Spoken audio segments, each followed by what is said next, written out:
Salut à tous. Nous chez vous, c'est vous et nous.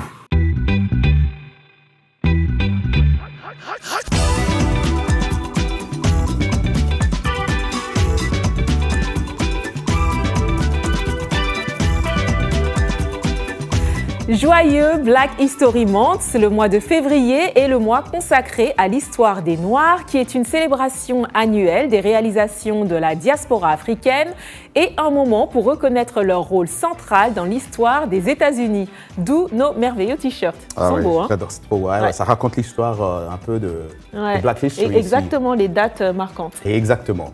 Magnifique. 37 ans après la visite d'un pape en RDC, oui, le pape François, sous le sol congolais. Cette semaine, on en parle bien sûr dans cette édition de Vous et nous.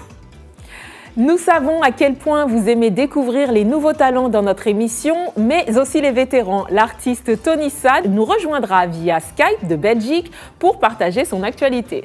Et bien sûr, Michel Joseph nous apprendra un mot ou une expression en anglais, comme d'habitude, dans Anglais Express. Et si vous êtes gourmand, comme le monsieur qu'on appelle Roger Muntu ici, eh bien, la question hashtag Vous et nous de cette semaine parle de vos spécialités culinaires. On vous l'avait aussi dit, je l'ai d'ailleurs aussi dit encore. Dans Vous et nous, la nouvelle du moment, Il Papa di Roma est bel et bien arrivé à Kinshasa. En RDC, tu te rends compte.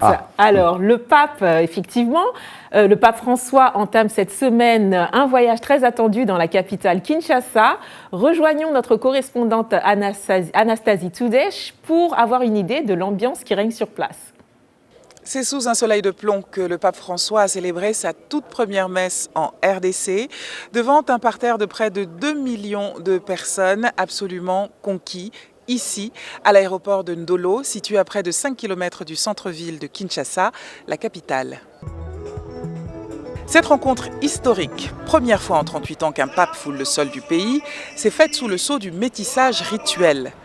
Le rite romain a été le cadre avec des envolées musicales et dansantes dans les 4 langues nationales. L'assemblée hétéroclite était composée de notables et du peuple de Kinshasa, arrivés hier sur les pelouses de l'aéroport en masse pour une veillée de prière. 3 points forts pour résumer l'événement: l'émotion palpable de la foule au passage de la Papamobile, les mots prononcés en lingala par le pape en introduction et pendant la messe, très appréciés, très applaudis. J'incline humblement la tête et la douleur dans le cœur. Je lui demande pardon pour la violence de l'homme sur l'homme. Père, aie pitié de nous, console les victimes et ceux qui souffrent. Convertis le cœur de ceux qui commettent des cruelles atrocités. Le virage politique qu'a pris la messe sur sa fin quand le cardinal Ambongo a rappelé que la visite papale intervenait l'année des élections présidentielles.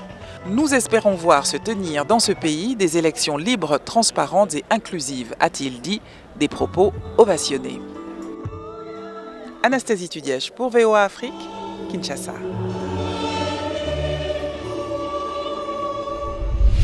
Mais ça, c'est un bel accueil quand même. Je pense que quand je serai grande, je serai pape. Toi, pape? Ouais. Ben en tout cas, moi, je serai comme notre invité dans cette émission pour nous parler évidemment de l'arrivée du souverain pontife en RDC. Le père Rodrigue Ntungu est un prêtre catholique originaire de la République démocratique du Congo. Il est membre de l'ordre des Jésuites, la Compagnie de Jésus, famille religieuse à laquelle appartient le pape François. Le père Rodrigue porte une double casquette. Il est théologien spécialisé dans des questions d'éthique sociale, mais aussi chercheur en droit des affaires. Il assure des cours à l'université Loyola du Congo des Jésuites à Kinshasa. En même temps, il poursuit son doctorat en droit international des affaires à Georgetown University Law School, ici à Washington, D.C.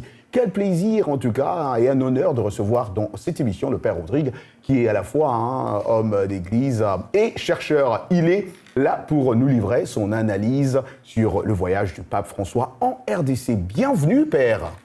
Merci Roger, merci Jenny de m'avoir invité. C'est un honneur pour moi de découvrir ce monde et de partager une pensée sur le pape, sur sa visite, sur son pèlerinage en RDC. C'est quoi le but de la visite du pape, cette fois-ci, père Rodrigue? C'est-à-dire qu'il y a quelque chose d'inédit. Vous voyez, ce pape, depuis son élection, il n'a jamais été dans son pays, en Argentine.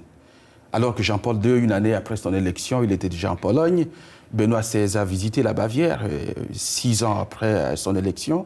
Mais celui-ci, il fait 10 ans de pontificat, mais il n'a pas encore visité son pays. C'est qu'il y a des raisons vraiment sérieuses qui déterminent ses choix pour se déplacer dans un pays ou dans un autre. Et beaucoup d'analystes ont essayé d'identifier toutes ces raisons, et il y en a à peu près 4.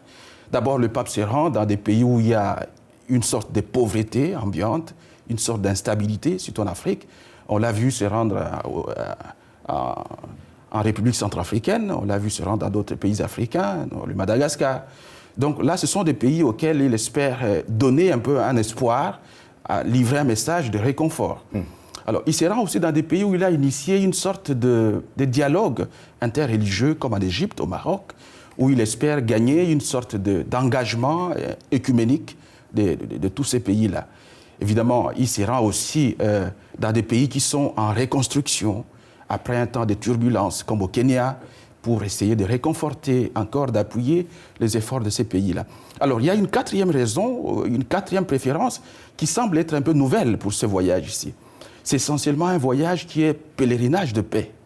Il choisit 2 pays qui sont ravagés par des conflits et par des troubles, par l'insécurité, et il décide, malgré son état de santé que l'on connaît, d'aller visiter ces 2 pays-là. Donc, c'est quand même une tendance un peu nouvelle qui se dessine dans ce voyage ici. Mais est-ce qu'il y a des choses concrètes que l'on peut attendre, mis à part une visite? Est-ce que le pape peut être un médiateur? Qu'est-ce qu'on attend de lui exactement? Évidemment, le pape a toujours été une voix sur le plan moral pour le monde entier. Sa visite ne va pas se passer de cette façon, elle ne va pas être inaperçue de toute façon. C'est une visite qui va apporter un certain message que le monde entier va entendre, que les pays concernés vont entendre, et éventuellement un message qui peut aboutir à une réconciliation. Rappelez-vous, à plusieurs reprises, le pape a imploré la paix au Sud-Soudan. Il a même invité des dirigeants sud-soudanais. Il s'est agenouillé, il s'est prosterné à leurs pieds. Donc ça sont des gestes assez forts qui montrent que tout ce que le pape fait, tout ce qu'il dit, tout ce qu'il dira sur le continent aura un effet, un impact. Mais maintenant, le reste, tout dépend de la volonté de ces pays de mettre en pratique ce que le pape dira. Je finis avec une petite question rapidement, Père Rodrigue. La dernière fois dans cette émission, on a posé la question sur l'arrivée du pape en RDC. Beaucoup de Congolais ont plaidé à ce que le pape puisse adresser le problème de la paix à l'est de la RDC. Pensez-vous qu'il va parler exactement de la situation dans ce sens? Écoutez, le pape est attendu sur plusieurs sujets, notamment celui-là, de la paix, puisque son voyage est clairement un pèlerinage de paix. Il est attendu sur ce point qu'il s'exprime longuement et en large pour inviter les Congolais à bâtir la paix, pour inviter les Congolais à bannir la guerre, finalement. Et ce message, le pape l'a donné à plusieurs reprises dans ses messages, dans ses prières, dans ses exhortations au peuple congolais et au monde. Et on le voit comment il intervient lorsqu'il y a des massacres au Congo, lorsqu'il y a des événements. Et donc ce message va être central lors de cette visite. Merci beaucoup, Père Rodrigue Ntungu. Je rappelle que vous portez plusieurs casquettes, en tout cas. C'est encore une fois un plaisir, un honneur. C'est un plaisir pour moi. C'est un plaisir pour moi, Ginny et Roger. Super. Je vous en prie. Alors voilà, donc on va quitter la RDC et on va partir à présent en Afrique de l'Ouest, au Burkina Faso, pour la 16e édition du CIAO, le Salon international de l'artisanat à Ouagadougou. Il est ouvert depuis le 27 janvier et il se terminera le 6 février. Pendant une semaine, Ouagadougou sera la capitale de l'artisanat africain. Au moins 3000 exposants de plus d'une vingtaine de pays prennent part à cette biennale de l'artisanat. Retrouvons sur place notre correspondant, Lamine Traoré. Ouagadougou, le siège du Salon international de l'artisanat.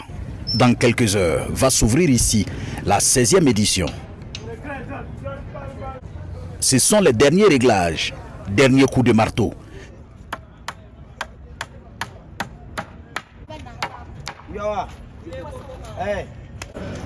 Dans les différents pavillons, les exposants s'activent pour s'installer. On est en train d'exposer nos différents produits pour le CIAO. On a beaucoup d'articles. On a des sacs à dos, des paviers, des bouteilles broyées. Bon, on en a beaucoup et des piquets aussi. On a exposé ici 16 royales et puis tabouret et puis voilà, armoire en bois aussi. C'est beaucoup de choses qu'on a exposé ici. Et vraiment ici content pour ça. Voilà, mais on veut à cette heure que beaucoup viennent ici. Voilà, donc vraiment ici content pour ça. Demain, on va commencer le CIAO. Moi, je viens de la Côte d'Ivoire et je suis exposante au CIAO. Et comme article que je vais présenter, je suis dans les accessoires de mode, c'est-à-dire des bijoux, des chapeaux et des vêtements également. C'est un salon qui permet de rencontrer d'autres artisans, de se frotter à d'autres créations, à une créativité nouvelle. Du côté des organisateurs, on rassure, tout est mis en œuvre pour que la fête soit belle. À ce stade, on peut dire que tout est pratiquement fin prêt parce qu'il y a des exposants que nous attendons toujours qui ne sont pas encore arrivés et qui sûrement vont arriver demain. Donc la mise en place, les installations se poursuivront jusqu'à demain. Nous comptons enregistrer au moins 3000 exposants. 3000 exposants. En termes de stands, nous avons aménagé 700 stands. 23 pays participent à cette 16e édition du CIAO. La Côte d'Ivoire est l'invité d'honneur. Le salon qui réunit les artisans du continent devrait se tenir en 2020. Il a été annulé à cause du coronavirus. En octobre 2022, le salon a encore été reporté pour se tenir finalement fin janvier, début février 2023. Lamine Traoré pour VOA Afrique, Ouagadougou.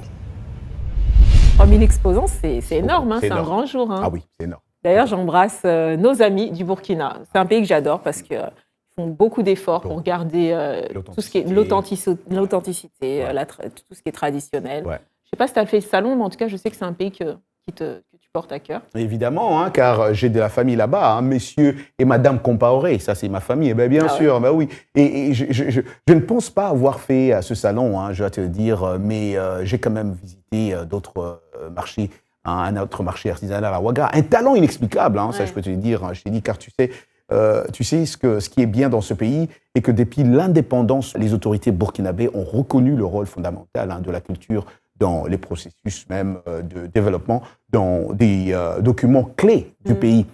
Cela a beaucoup aidé à promouvoir les talents qu'on est en train de voir, dans tous les domaines aussi, hein, même dans la cuisine. Tu as déjà bouffé le poulet bicyclette là-bas? Non. Écoute, en parlant du poulet bicyclette, on doit peut-être souffler à nos téléspectateurs que prochainement, dans cette émission Vous et nous vous proposerons un segment culinaire signé VOA. Je n'en dis pas plus, mais en tout cas, on vous dira ça. Ça sera pour plus tard. Mais pour aujourd'hui, dans la question à chaque Vous et nous avons demandé à nos téléspectateurs de nous parler de plus belles recettes africaines en général, ou particulièrement dans votre pays, ces recettes qui font du bien. Alors, on commence en Côte d'Ivoire, j'allais dire en Côte d'Ivoire, Éthiopie, Somalie ou Sénégal. On sait que les pays d'Afrique ont le chic pour nous faire voyager d'un coup de fourchette. Harou Hassan nous écrit de N'Djamena au Tchad. Lui, il dit ceci, il dit « Notre Tchad regorge d'une richesse culinaire indescriptible, facilité par sa multitude d'ethnies. Hein. Ma préférée, c'est le gombo frais avec ses galettes du riz qu'ils appellent là-bas kissar. Il faudra que j'essaie, jamais entendu parler. Ouais.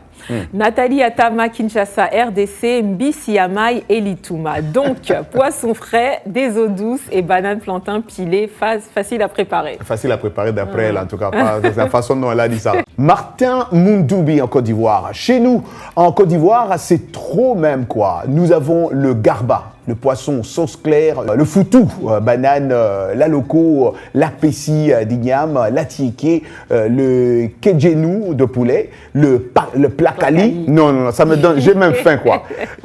Je sais que vous avez faim maintenant, et c'est ce qu'il dit. Et il nous dit en plus que je sais que vous avez faim maintenant. On a vraiment faim. Tous ces plats, je crois que je les connais. Ah, tu connais? Ouais, kedjenou, placali, tout ça. Parce que je vois déjà Yacouba de l'autre côté baver aussi. Assouma Isiakou de Niamey au Niger, ragoût de gombo du Niger à la semoule de maïs, tuo, couscous aux épinards. Hein, ça, je peux manger. Ouais. Tikali, je ne sais pas exactement c'est quoi, donc je mange pas. Non, mais... En tout cas, merci pour toutes vos réponses. Allez, promettez-moi de ne pas bouger et je vous promets de revenir après cette courte pause pour la deuxième partie. Roger Montou ici de RM Show sur VOA Afrique. Vous me suivez chaque jour à 20h, temps universel sur VOA Afrique pour nos sujets socioculturels que nous vous proposons ou que vous nous proposez. Laissez vos messages vocaux à notre numéro WhatsApp au 001 703 350 37 31. C'est au 001 703 350 37 31. RM Show, c'est chaque jour à 20h, temps universel sur VOA Afrique. Peace Africa! Vous et nous, part 2. Et quand je dis ça, vous savez que c'est le moment d'apprendre votre leçon d'anglais avec the one and only Michel Joseph. C'est dans Anglais Express. C'est tout de suite. Bienvenue à l'Anglais Express. Des expressions que l'on entend souvent dans le milieu du travail. C'est ce qu'on va voir aujourd'hui. I just got a work email. Je viens de recevoir un courriel du travail. A work email, un courriel du travail. My boss has called a meeting. Mon chef, c'est donc my boss ou mon employeur ou bien mon patron ou ma patronne. A meeting, une réunion, une rencontre, un tête-à-tête. Mon patron a convoqué une réunion. Vous avez maintenant le vocabulaire. Ensuite, everyone must come. Tout le monde doit y venir. Réaction possible. Maybe it's about getting raises. Qu'est-ce que c'est que raise? A raise, c'est une augmentation. Il s'agit peut-être d'une augmentation de salaire. Il s'agit peut-être d'une augmentation salariale. What do you think the meeting is about? À ton avis, sur quoi porterait cette réunion de travail? Et voilà pour l'Anglais Express. Merci Michel. Merci, vous Michel. savez déjà que vous pouvez retrouver toutes nos leçons sur le site voaafrique.com. Rubrique Vous et nous, place à présent à notre rubrique Actualité. Ah ouais. Nike a déposé une plainte contre la marque de streetwear devant le tribunal du district de New York, accusant BAP de contrefaçon de marque et de fausse appellation d'origine. L'activité actuelle de chaussures de BAP consiste à copier les designs emblématiques de Nike, indique le procès. La plainte de Nike met en évidence les nombreuses similitudes entre les modèles BAP, similaires à l'Air Force One, à la Jordan 1, notamment les BAP Stas, qui coûtaient environ $200 la paire dans les années 2000. Les Air Force One, à l'époque, plafonnaient généralement à $90. Le BAPSTA était vu comme une alternative plus flashy, disponible dans des couleurs plus vibrantes que l'Air Force One à l'époque. Finalement, Nike a commencé à sortir ses propres Air Force One brillantes dans des couleurs pastel. $200, ça coûte quand même cher. Ouais, Waouh. plus cher que Nike. Waouh. Tout autre chose, après un siècle d'exil en France, un tambour parleur, bientôt rendu à la Côte d'Ivoire. Il n'avait plus résonné dans son pays d'origine depuis près d'un siècle. Un tambour ivoirien saisi par la France durant la colonisation est sur le point d'être rendu à la Côte d'Ivoire. Une nouvelle étape d'une politique de restitution d'œuvres engagée en 2017 par le président Macron, confisquée en 1916 par l'armée française à la communauté ébriée et conservée ces dernières années au musée du quai Branly à Paris. Le tambour ivoirien Djidji Ayokwe doit être restitué au musée des civilisations de Côte d'Ivoire courant 2023. Cet objet traditionnel réclamé de longue date par Abidjan constitue une pièce centrale de l'art musical des ébriés, ethnie de Côte d'Ivoire. En tout cas, bravo, c'est toujours une très très très bonne chose. Place à présent à notre segment que vous attendez tous, que vous aimez, Sportissimo, c'est avec Yacouba Ouedraogo. Bonjour Yakou, comment ça va Yakou? Bonjour Roger, bonjour. Pas de lunettes aujourd'hui? Non, pas de lunettes aujourd'hui. C'est quoi le problème? Non, c'est un choix On personnel. n'a pas un ballon. Non, aujourd'hui, ils doivent me retrouver dans mon naturel. Yacouba, pardonne mon ignorance en tout cas si je pose cette première question. C'est quoi le mondial de clubs? Écoutez, Roger, c'est le sujet du jour. Le mondial donc des clubs 2022, si vous voulez 2023, est prévu au Maroc, à Tanger et à Rabat, et ça va se passer du 1er au 11 février prochain. Le mondial des clubs, c'est simple. La zone FIFA a 6, si vous voulez, la FIFA a 6 zones. La zone CONCACAF, où il y a une certaine Ligue des Champions, la zone Europe, il y a une certaine Ligue des Champions, la zone CAF en Afrique, où il y a une certaine Ligue des Champions. Donc, ce sont les vainqueurs, les clubs vainqueurs des Ligues des Champions de ces différentes zones de la FIFA là, qui se retrouvent dans un pays donné, plus le champion en titre, bien sûr, de ce pays-là, et qui joue une compétition qu'on appelle tout simplement le mondial des clubs ou mondialito, le petit mondial. Yacouba, ce mondial, on doit le dire, coïncide avec le championnat d'Afrique des Nations, au Chan, qui se déroule présentement en Algérie, n'est-ce pas? Ça ne pose pas un problème pour les fanatiques C'est vrai, c'est un problème de calendrier. C'est vrai que voilà, le Chan, ça va finir bientôt. Donc, c'est assez difficile et ça se joue dans 2 pays où les relations diplomatiques et, si vous voulez, politiques ne sont pas très bonnes, l'Algérie et puis le Maroc. Et souvenez-vous, récemment, vous avez vu, le Maroc n'a pas pu prendre part au championnat d'Afrique des Nations justement à cause des problèmes politiques entre les 2 pays. Le Maroc n'a pas reçu l'autorisation d'atterrir directement, par exemple, de Rabat à Constantine, où le pays devait être logé pour la compétition. Et donc, du coup, les Marocains se sont retirés de la compétition. Le mondialito, donc le mondial des clubs, se joue au même moment au Maroc. Et puis, voilà, le Chan est en train de finir en Algérie. Donc, ça pose un petit problème de calendrier. Exactement. De toute façon, pour les amoureux du football, excusez-moi du terme, il n'y a pas trop de choix à faire parce que les gens veulent voir le Real Madrid jouer, ils veulent voir Flamengo, ils veulent voir les Américains jouer, ils veulent voir les Arabes de Al Hilal jouer, ils veulent voir Auckland City d'Océanie. Et donc, du coup, c'est vrai que la balance penche plus pour le mondial des clubs. Mais n'oubliez pas, le Tchad, c'est quand même une compétition africaine, purement africaine, et qui ne regroupe que des joueurs locaux africains. Et donc, voilà, ça va tenir toujours, quoi. Mais je pense que peut-être à l'avenir, ce serait bien de ne pas mêler ces problèmes politiques-là au football, parce que finalement, on met les amoureux du ballon rond dans une position pas très intéressante. Et ça, bon, franchement. Et si vous voyez toute l'organisation que le Maroc met autour du mondial des clubs, vous comprenez tout simplement que c'est voilà pour dire qu'on va faire de sorte que cette compétition-là prenne le dessus sur le Chan, ce qui n'est pas trop ça. Ce qui n'est pas toujours... Merci Yacouba. On rappelle que vous pouvez toujours retrouver Yacouba partout sur nos sites, nos réseaux sociaux et dans toutes nos émissions sportives. Absolument. Merci Yacouba. Merci à vous. C'est un plaisir. Super. Changer, il faut changer.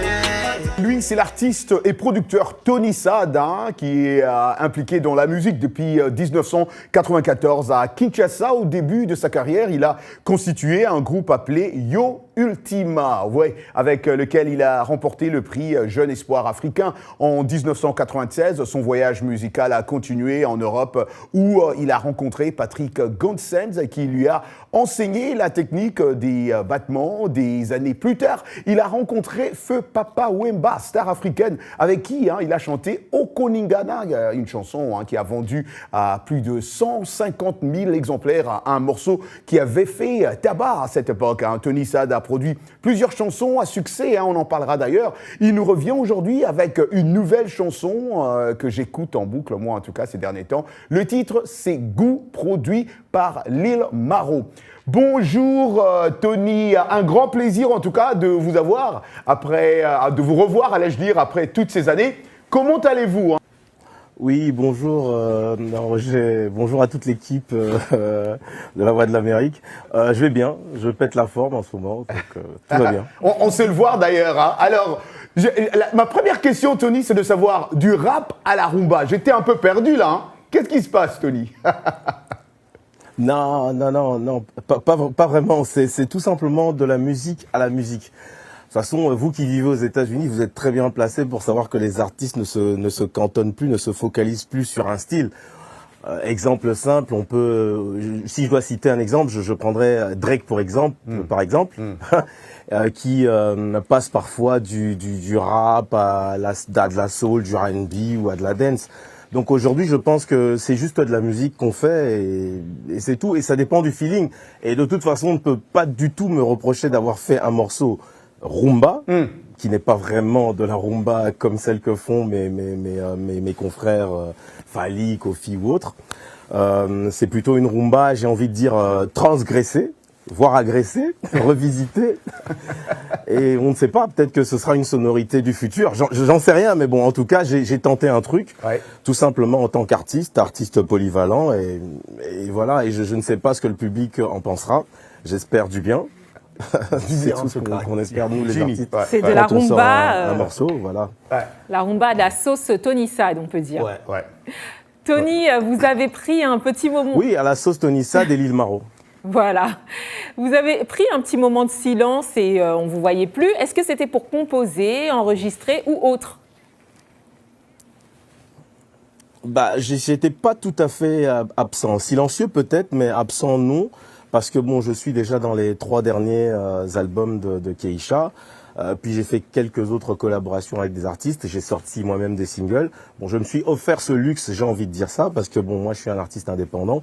Donc je peux parfois m'expérimenter, m'amuser, titiller des horizons, des univers. Et je l'ai fait. Et j'ai sorti plus ou moins 7 à 8 singles. Bon, certains ont été bien reçus par la critique et le public, dont Zonga Sima, je ne sais pas, j'imagine que vous connaissez. Bien sûr. Qui ne connaît pas Zonga Sima? Voilà, il y a eu... Zonga Sima. Voilà, exactement. Voilà. Donc, il y a eu Zonga Sima, Escobario. J'ai essayé pas mal de choses, en tout cas. Des styles un peu différents. Voilà, je me suis un petit peu amusé à titiller mon projet. Tony, vous regardez-vous encore ce qui se fait dans le rap français ou américain, ou vous avez tourné la page complètement à la rumba? Vous avez un peu répondu à la question, mais j'aimerais savoir si complètement vous oubliez le rap français ou le rap américain, que vous aimez aussi d'ailleurs. Non, je ne peux jamais tourner la page à ce niveau-là. De toute façon, je suis un rappeur j'ai envie de dire de formation, parce que j'ai débuté dans le rap. Et le rap, dès qu'il y a un morceau qui sort, je suis dessus, je suis à l'affût. Et le rap, pour moi, c'est une musique qui aujourd'hui influence énormément d'artistes. La preuve, on a un des tout grands de chez nous, Koffi Olomide, qui s'est lancé dedans. Donc je ne peux pas faire une croix au rap, et il n'y a pas de croix. Le rap, ce sera toujours le rap. Et c'est mon premier amour, comme je dis toujours. Et je serai toujours à la page, à la une de l'actualité rap. Voilà, vous venez de le dire, le citer. Le plus beau souvenir, c'est celui-là. C'était un tout petit fan qui rencontrait son idole et qui a eu la chance d'être reconnu par cette idole. Et ça ne peut qu'être mon plus grand souvenir. J'étais tout petit, je vois un tout grand qui me dit que toi, tu as quelque chose. Pour un artiste, je pense que c'est le must, c'est le summum. Il y a que ça. Ouais. Et je n'ai gardé que ça comme grand souvenir. Après, j'ai fait beaucoup de connaissances. J'ai rencontré des artistes tout aussi intéressants. Mais le début, c'est celui-là, c'est celui que vous connaissez, c'est cette histoire avec le feu Papa Wemba que je regrette jusqu'à ce jour. Tony Sad, je rappelle que votre chanson Goût est sur toutes les plateformes. Merci infiniment, Tony. Je rappelle que vous nous avez rejoint de Bruxelles, dans nos studios là-bas. Merci infiniment encore pour le temps que vous nous avez accordé. Et bonne chance surtout à votre carrière. C'est moi. C'est moi qui vous remercie et je vous souhaite un meilleur climat que celui que vous avez en ce moment. Super. Revenez-nous vite. Exactement. Et voilà, c'est déjà en musique que l'on se quitte. N'oubliez pas de faire des compliments aussi à vos proches. Oh non, on ne va pas faire des compliments quand même, mais on en a fait encore. Est-ce qu'on veut continuer? Bon, on peut continuer à faire des compliments, pourquoi pas. Et merci infiniment en tout cas à toute l'équipe de VO Afrique, de vous et nous en particulier, cette équipe qui fait à ce que vous puissiez nous suivre chaque semaine. Merci à toutes nos stations partenaires partout dans le monde. On se dit comme d'habitude, rendez-vous la semaine prochaine. Ciao, ciao.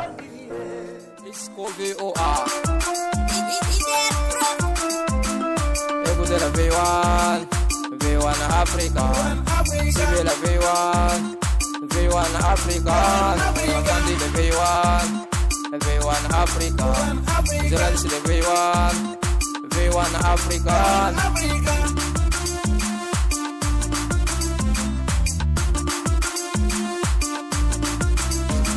Israël c'est le V1.